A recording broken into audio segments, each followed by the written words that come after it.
Assalamualaikum warahmatullahi wabarakatuh. Selamat pagi, salam sejahtera bagi kita semua. Bagaimana kabar Ananda semuanya?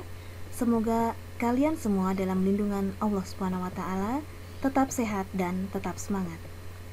Pada hari ini kita akan belajar bahasa Indonesia dengan materi teks persuasif.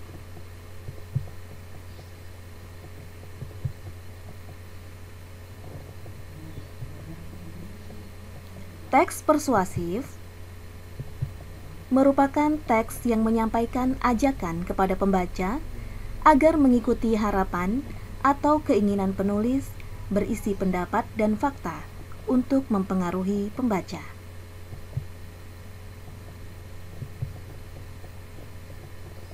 Ajakan dalam teks persuasif ditandai dengan kata harus, hendaknya, sebaiknya, usahakanlah, jangan, dan hindarilah.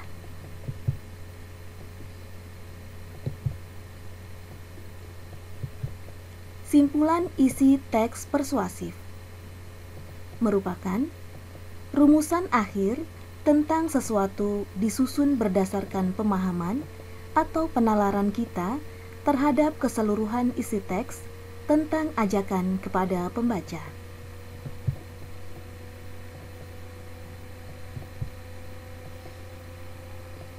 Tahapan menyimpulkan isi teks persuasif. Yang pertama, membaca keseluruhan isi teks. Kedua, mencatat bagian-bagian penting dari isi teks. Ketiga, memahami hubungan logis antar bagian penting teks tersebut. Dan yang terakhir, merumuskan simpulan isi teks secara ringkas dan jelas.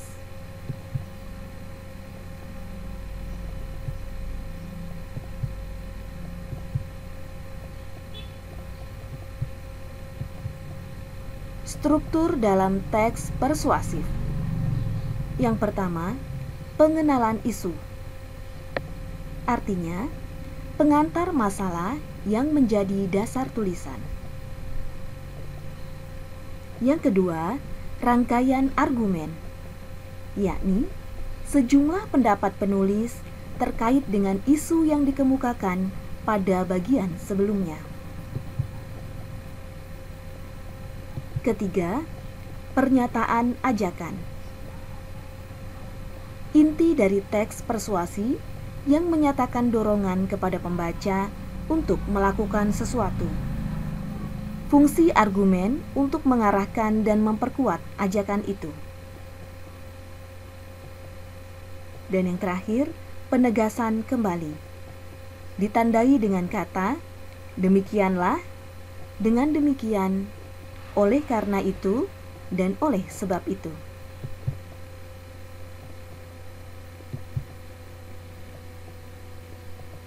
Aspek kebahasaan. Ada beberapa aspek kebahasaan yang terdapat dalam teks persuasif. Pertama, bujukan atau ajakan.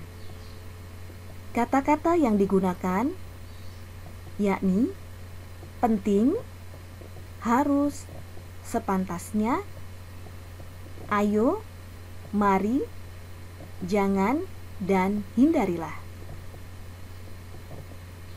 Yang kedua adalah pendapat. Kalimat pendapat adalah kalimat opini yang pendapat atau gagasannya dikemukakan oleh satu individu tertentu. Contoh, sepertinya nanti sore akan turun hujan.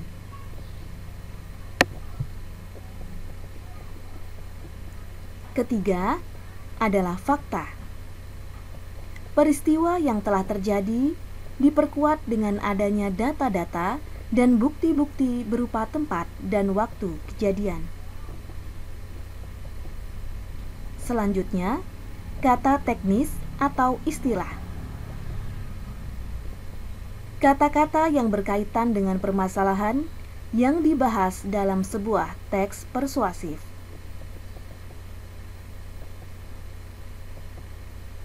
Berikutnya ada konjungsi argumentatif. Konjungsi dalam argumentatif yang digunakan adalah jika, sebab, karena, dengan demikian, akibatnya, dan oleh karena itu.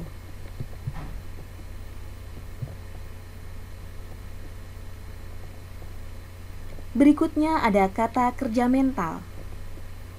Contoh kata yang digunakan adalah diharapkan, memprihatinkan, memperkirakan, mengagumkan, menduga, berpendapat, berasumsi, dan menyimpulkan.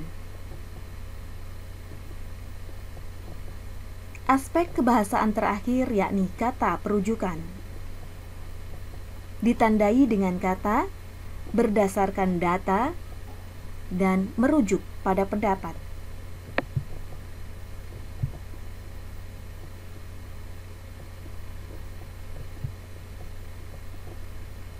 Jenis-jenis paragraf persuasif. Pertama, paragraf persuasi politik. Paragraf ini adalah paragraf yang isinya berusaha mengajak atau mempengaruhi pembaca untuk melakukan sesuatu atau terjun ke dalam dunia politik.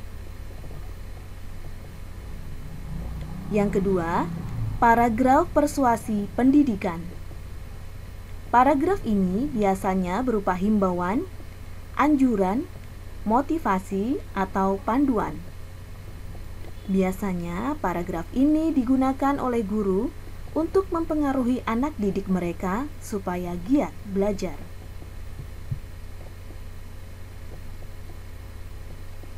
Yang ketiga adalah paragraf persuasi advertensi. Persuasi advertensi bertujuan untuk memasarkan barang atau jasa sehingga konsumen mau membeli barang atau menggunakan jasa yang ditawarkan. Paragraf ini sering disebut juga dengan iklan. Terakhir adalah paragraf persuasi propaganda. Persuasi propaganda biasanya menyampaikan sebuah informasi dengan tujuan agar pembacanya mau melakukan atau mempercayai apa yang disampaikan oleh penulis di dalam paragraf tersebut. Persuasi propaganda banyak ditemukan di media-media cetak seperti majalah, surat kabar, dan lain-lain.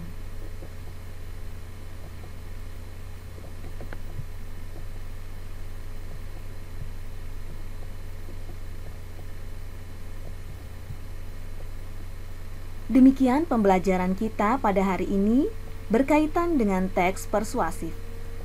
Semoga kalian dapat mengambil manfaatnya. Tetap semangat, tetap sehat, dan wassalamualaikum warahmatullahi wabarakatuh.